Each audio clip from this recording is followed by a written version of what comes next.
Real Hawk. I'm Derek Mullane. Got Cam Antonellis, Luke France. We're going to be talking about some hot topics going around Waltham High, some sports. Yes, sir. Let's get into it. All right, so Luke, football team got a big win last week against Cambridge. Some extra motivation pre-game. We're not going to talk about that, though. But, Luke, how important was this win? It was a big win. It was a big table turner. Everybody was excited.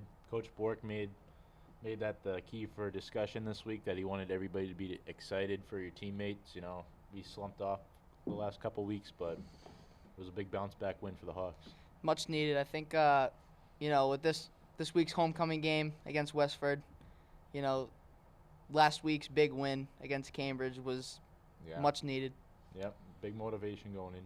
So, now you guys are 2-2, right? So, What do you guys need to do to make the tournament? From this point on. Right now, we're not really focusing on the tournament. We just got to win every game at hand. This week it's Westford Academy. Next week it's Billerica. How many more games do you guys have left? We got Westford Academy, Billerica, AB, then tournament if we make it. But we just got to keep winning. Then Malden Catholic Day before Thanksgiving. Oh yeah, that's right. It's on Wednesday this year. Yes, sir. All right, you guys may have noticed we got Chromebooks. Just got them the other day. Shout out to Waltham. I got mine today. Cam got his today. But, I'm frustrated about that. Helping us out a little bit today. Shout out to our sponsor, Chromebooks. But no doubt the Cambridge win was much needed for the Waltham football team. Speaking of the bounce-back win, some fall sports are off to some good starts, some not so much. Cam, which fall sport is looking best to you? Personally, for the Frisbee club this year, looking great. I mean, I'm in it, okay, Frisbee. But it's I don't know, it's just good to see all these kids come out. I mean, we usually get around 30 guys, and Frisbee's usually played 7-on-7, but we do 15-on-15. It's just fun. Everybody goes out there, tries their best. I mean, it's not a varsity sport at Waltham High. We want it to be. We'll see where we can take it after this year, but it wasn't a club last year, I don't think, so it took a 1-year hiatus, but now it's back, and it's better than ever. My opinion, it's going to be the soccer team.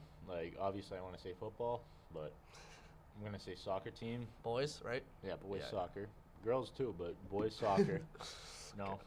Last couple seasons been rough for them, but big bounce back. New coach. Anybody know the record, though? They are, I think they sit 5-5-1. Frenchie, is that correct? JV boys 5-3-3. Varsity. Yeah, what's varsity? Varsity's not doing so good. They take more L's than dubs. What's the record, though? I'm pretty sure they're 5. I'm not even sure. I think they'll have maybe 2 or 3 wins. Varsity, bro, they have 5, dude. I just saw it the other day. You still got to believe in soccer, new coach or anything. That's Frenchie, by the way, in the control room. Thanks, keeping Frenchie. things going. But hold on, I have an article right here. It's good to see JV doing good. You always want the next level to be good, so True. years coming. But All right, for me, unlike Luke didn't want to be biased. I'm going to be biased. I think the golf team, we started off good. We got a big win. We've been on a 6 or 7 game skid. But, we'll pick it up. We had a really bad few matches. We're improving. Our fearless leader, Billy Semeski, doing great, helping us out. Big Brett DeStacio, so always a big contributor. Maybe not as far as points, but, the personality's there, the leadership's there, and we'd be nothing without him. besides them, who's the player to watch for the golf team? Player to watch, sophomore Rob DiMaggio. Really? Hits the ball about a mile. Really? Really good. On average, how many points does he put up? He's usually double digits. Yeah. 10, 11. 10, 11, that's it. Sometimes 8, 9. All right. Well, that's good. Yeah. I see the golf team going. I mean, it's hard. We play a bunch of schools in DCL that have country clubs. Right. Waltham goes out there. I mean, they do their best, but it must be hard to compete with Weston. Oh, yeah. Where some of their worst kids put up 20 points. Absolutely. just got confirmation from Scott Souza himself. The soccer team is 4-5-1 See, heading that's into. a big improvement for the Yeah, last couple very- of years. very much year, so. Like, In the come on. past 2 years combined, 2 wins. No, 1 win. 2 wins. I don't even know. I know my freshman year we had no wins. No comment. But yeah, I mean, field hockey. Last week I think they rattled like 2 or 3 wins together, which is Field good hockey's because going. they've been struggling a little, but they found their winning ways. I mean, volleyball. I have to be honest with you. I don't know anything about the volleyball team. Haven't heard anything. They probably won a few matches. They're never bad. Anybody in the control room know anything? No. Okay, so nothing on the volleyball. Nothing on the volleyball team, but good No, luck but- to them. What else? They have good leadership. Cross country. I know them. Yeah, they usually never win. They're led. That's just how it is. No, but they are being led by junior Liam Allery this year. I heard he's just making his mark in the league. For JV, junior Paul Magliarditi, sorry. You know, he's just got to keep the train moving. All right. Cross-country. All right, sticking on the sports topic. This week in football, very many significant injuries. You know, Dalvin Cook tore his ACL, ruined some fantasy leagues. You know, Marcus Mariota hurt, Derek Carr hurt. Wait, Marcus Mariota got hurt? Yeah, he did. What happened? Hamstring, I believe. Anyway, we're gonna bring to you our top 5 most significant injuries in sports history. Who wants to start off? I'll get things going. So, number 1, it's not really career-ending or anything, but it's Drew Bledsoe. I got to say that because we all know what came after Drew Bledsoe. Brady. And we had some good success after that. Obviously, Bledsoe, number 1 pick for the Patriots one year, but great player, don't get me wrong, but you got to love Brady. Come on. Number 2, Derek Rose. I mean, it's not. We all know he's still in the league, but come on, Derek Rose. I don't know. With the Cavs this year, dude, I don't know. MVP one year and True. $2 million this year. Yep. Come on. Number 3, Tiger Woods, best golfer in the PGA. That's not why. He's not good anymore. Why is it? So All the back surgeries. Why No, isn't he ever good since anymore? his father died, right? Right. I don't know how recently that was. Like what? Not very recent. No, it's like 2 years ago. So does that have to do with his back surgeries? No, That's but like keeping Either that's him- way- not, either that's way, not back- why he's bad at golf. Back surgeries have kept him out of it. I'll give you that one, Tiger- Luke. Tiger Woods, one of the best golfers at the time, if not the best, and he's not even playing anymore. That's true. Number 4, Bo Jackson. Come on. What happened to Bo Jackson, Luke? Bunch of hip surgeries and everything. He was on pace to be the best running back in NFL history, but unfortunately, the hip surgery is not even in the Hall of Fame.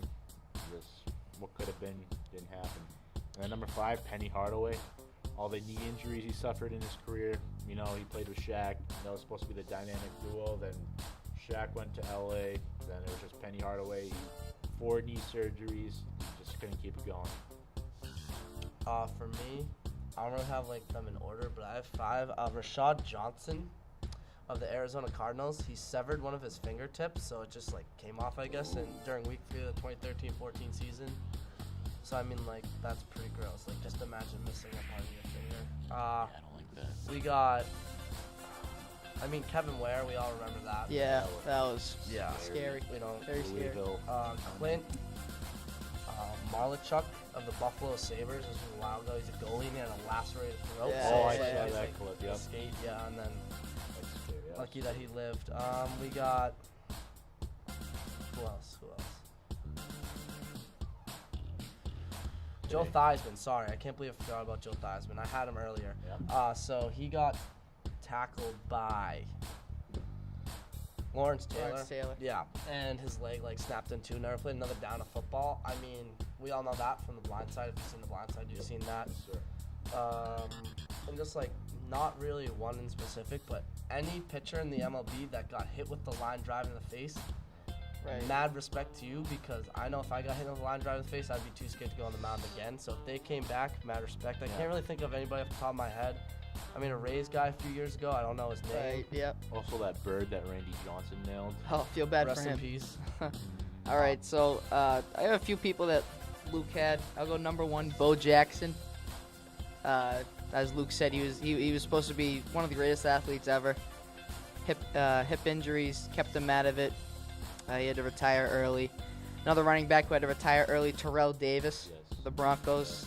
Wow. Two-time Super Bowl champion, MVP. He had to retire after, 9 years, 8 years, something like that. Bill Walton came to the Celtics. He was the number 1 overall pick. A lot of foot injuries. He helped us with the 86. He did, he so did. You gotta give him that. He did. Number 4, Willis McGahee, running back. LSU? No, Miami. Okay. Miami, he was supposed to be the number 1 overall pick. He was like one of the greatest running backs. Took a gross hit, snapped his leg.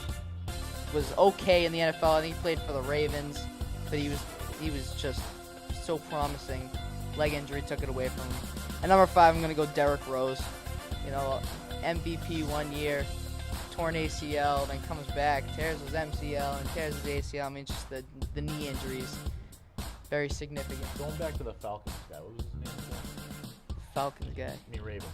Ravens, Willis McGahee. Well, if you play for the Ravens, you're always at a slight disadvantage. So Jesus. So now off the sports topic, we're gonna go to social media. Obviously, big part of our lives today, social media. So we're gonna do our social media woe, something we've seen or heard of the past week or so on social media.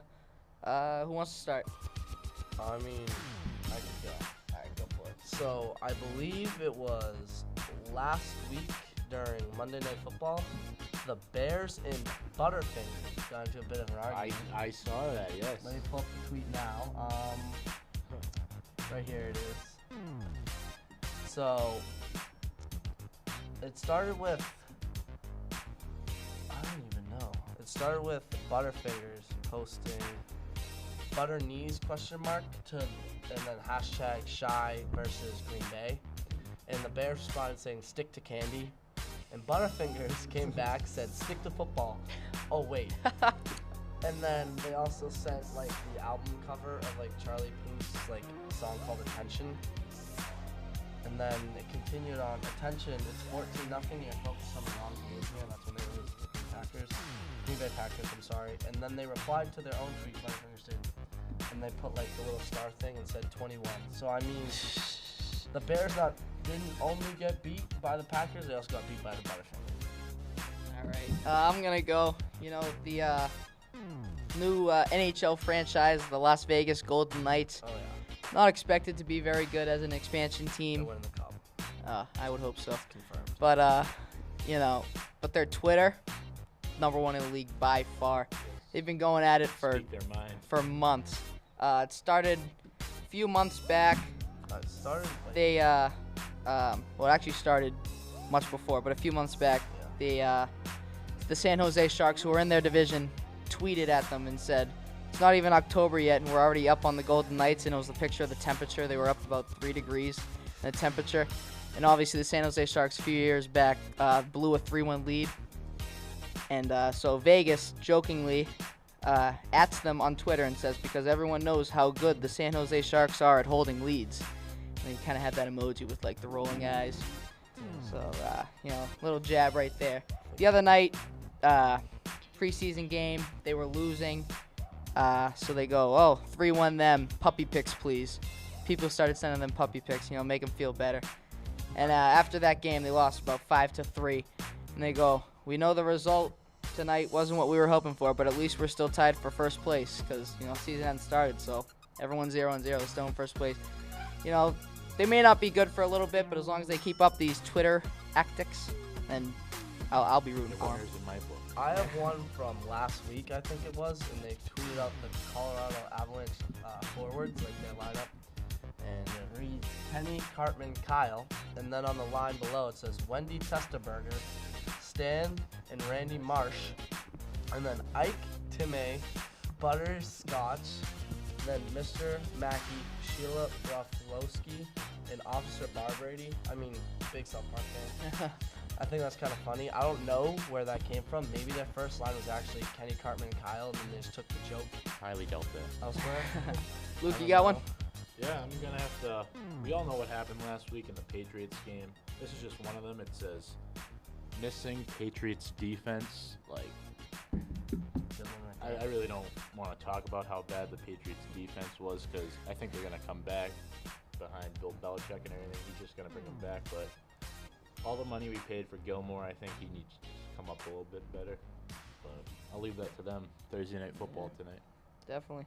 I mean, since we're talking about Thursday night, huge night tonight for Boston sports. We got Oh, boy. Red Sox Game 1 ALDS. It's sale day, baby, and I'm Day. pumped. They're going at 4 o'clock in Houston. Then we got the Bruins, first game of the season. Probably I should Bergeron know. questionable. I tonight. should know who they're playing as a hockey fan myself. I don't. Anybody in there know? Somebody saying it No in the clue. mic. We'll figure it out. We'll figure it All out. right. And then we have the Patriots and the Buccaneers going at what 8:30 probably on 8:30. 8:30. Thursday night football. Should be a Big good bounce game. back. Big bounce back. I don't know. I don't know if they can win. I don't know. The offense. I mean, to be honest with you, Jameis Winston, He's a good Pro Bowl. quarterback. he, No, he, he's a good he quarterback. Pro Bowl definitely. He's my, I mean, and he the was my Bucs- preseason pick for MVP. The Bucks are getting Doug Martin back tonight, and then they got weapons like Mike Evans, Deshaun Jackson. So O.J. Howard. the defense of the Patriots needs to step up huge after not performing well last week. I feel like this will be a good test for them going down the road. I mean, they sit 2-2. I mean, they've been 2-2 before. Not worried at all. We got Belichick, Brady. Yep. We should be all The set. only thing that could hurt us though tonight is Gronk. He's gonna play tonight, but he's gonna be limited with a thigh injury. Right. Yeah, that's a huge blow to my fantasy team. But Sox, big night tonight. They're gonna get it. Very big night. Just like looking forward to the Red Sox. What do you guys expect out of them this postseason? Just get past round one. Do Yeah. you think they will? I Or think are they you, can. Are you saying that like If it'll be they're a successful season if if their they pitching pitches the way they can, Sale goes tonight. If he pitches half as good as he's been all year, then we'll be fine. It's just like people like Porcello who needs to get it going. No. Price, Fister. I I'm think not worried about Pomeroy. Pomeroy has been. that fantastic. they'll take I don't know. Who's pitching for the Astros tonight? Verlander. Is he? Verlander. I mean, I'll But take, he's hot and cold. no, but he's hot. Ever since coming with the Astros, Right, he's been his hot. numbers are That was a ridiculous. big trade for them. So we got the Powderpuff game coming up soon. It's the game between the seniors and the junior girls. Very big around Waltham High around this time of year, and we're gonna talk to one of those players on the junior team, Jaden Morgan. So let's bring Jaden out here. All right, we got Jaden Morgan here with us, junior Powderpuff player. Jaden, how are you? Good, how are you? I'm very good. So we have some questions for you. First off, I want to ask, who are some players to look out for on the junior squad? A lot of the soccer players are pretty good. Maddie Ohm, Emily Julian, the Viscomis, like the twins, and Mish Oscar is really good too. By my understanding, that. you play soccer with your feet. How do you think their skills on the pitch will translate to the gridiron? They can run pretty fast, and they have good coordination, like running and being able to see the ball. Who do you guys have at quarterback this year? Bria, Kate, Bria LaForest. We understand we have some new coaches this year. How do you like them? They're pretty good. They can be kind of tough, but they work us. Well, joining us on the line right now, we have Mikey Scafidi. Mikey, how you doing? Hello, thank you for having me. Mikey is one of the coaches for the junior Powderpuff team. Mikey, what are your thoughts on top players on the team to watch out for? Mish Oscar. What position? She will be the all-star of the team. What position does All-star. Mish play? Everything. Everything. I love the sound of that. Serious. Looking forward to it, Mike. Jaden, what do you think about that one? She does play a lot of positions. I think that the juniors. Are coming out with a dub this season. That's what I Yeah. think. All right, thanks, Mikey. You're welcome. I'm gonna go back to bed. All right, now we're gonna make the picks, our predictions for the game. Cam, who do you think's gonna win and why? I mean, jeez. I mean, the junior team's looking good this year.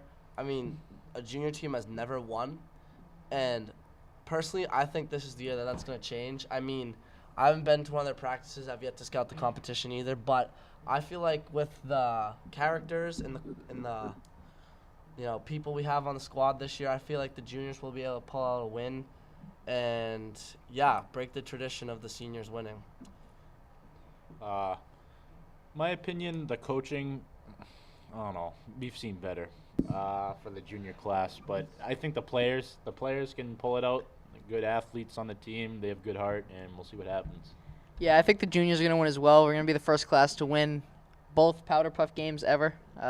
Juniors just way more athletic than the seniors, in my opinion. If you guys don't win this year, like the juniors, you'll definitely win next year. Not to knock the sophomores, but you guys would kill them. Yeah, well, we're gonna kill them. Let's have Mikey join us back. Mikey, who do you think's gonna win and why? To be honest, I don't think that's even a question. Luke, What? you haven't even been to one of our practices, so that comment on the coaches have no regard for us whatsoever. Me and Andy and Evan are in the same room as right now, and we disagree with you. Juniors are definitely winning. Seniors have, I think I did the math earlier, 0% of winning, 0% chance of winning. Oh, so, Mikey, where'd you get the numbers for that? I'm just interested. This morning I did some calculations of Mish Oscar plus Mish Oscar plus Mish Oscar equals Dub City. So Right. I love the sound of that. Looking forward to seeing Mish on the field. thank you. All right, Jaden, what are your thoughts on the game? I think that it'll be a pretty tight game because the juniors have been working really hard, but also they've never won, so it's going to be pretty hard to make a comeback and be the first junior team to I mean, if we do win. You guys have a lot of cheerleaders on your team, right? On the junior Well, side? the seniors have more. Okay, well, juniors have a lot too. And from all the years of watching football, I believe that the cheerleaders will really shine in the game because they're the ones that like see it every week and stuff like that. So, I think they'll play well. Not sure if that translates onto the field all the time, but Why do you guys? It's like they're watching No, film. I agree with It's you, like they're Kim, I watching agree. film. Thank you. Yeah, They're It's watching like they're film. watching I get that. film. Yeah. It's like I we mean, see it watching every Luke week. play Yeah, football exactly. isn't that good. All right, Sorry. thank you, Jaden, for joining us. Thanks, Jaden. Thanks, Shaden. Woo! Go Juniors. Powderpuff game, October 10th. Be there at Larry Field. This is the spot. Roll Juniors. All right, we're almost out of time this week. We're going to end every episode of Real Hawk with some questions from our peers in the studio. Who do we got first? We got Evan from North Andover. Evan, how you doing? I'm doing good, guys. How you doing? We're good, great. Thanks. Great. All right, Hawks coming off a big win last week against Cambridge. Going into homecoming this week, how do you think they're going to do? Right now we have all the momentum on our side after that big win. Everybody was excited last week, and should be a good game this Saturday. I'm excited for it. Homecoming, always a big game. With the weird start time and everything like that, I feel like the Hawks will prevail regardless, because what even is a Grey Ghost, right? What is it? Hawks by 40. Let's go, baby! All right. Next up, we got Mikey Scafidi from Cape Cod. My question is kind of a debate question between all three of you guys. All right. Cocoa or Fruity Pebbles? Fruity Pebbles. I gotta say Cocoa Fruity Pebbles. Pebbles. I've never I had gotta say Cocoa Pebbles I've never had because I Cocoa like Pebbles. chocolate better than fruit. So I gotta say chocolate. I'm a big Cocoa. Fruity Pebbles guy, you know. I don't really eat either of them, but if I were to pick, Fruity Pebbles. All right, we're going to take one more caller. Who do we got? We got Jeff from Springfield. Jeff, how you doing? Good, how are you? I'm good. I have a question for all three of you guys. All right, What do you let's got? hear it. What is your favorite TV show to date? Does it have to be like airing now or no? No. The Office, U.S. I gotta say Modern Family. It is a great show. It is a great family laugh every Wednesday, and it's a good time. Who's your favorite character on Modern Family? You put me on the spot. I gotta say Phil Dunphy. Okay. All right, I'm going to go with a show called Dexter. Jesus. It's aired on Showtime. Oh, that Dexter. It's on Netflix. Really good show. If you haven't seen it, go watch it. Really good. Oh, actually, I take back my answer. As much as I love The Office, Last Chance U is just even better. If you haven't watched it, it's a football documentary on a junior college in Mississippi. Good watch. All right, that's all the time we got this week on Real Hawk. Thanks for joining us. Catch you next time. You're welcome. Thank you.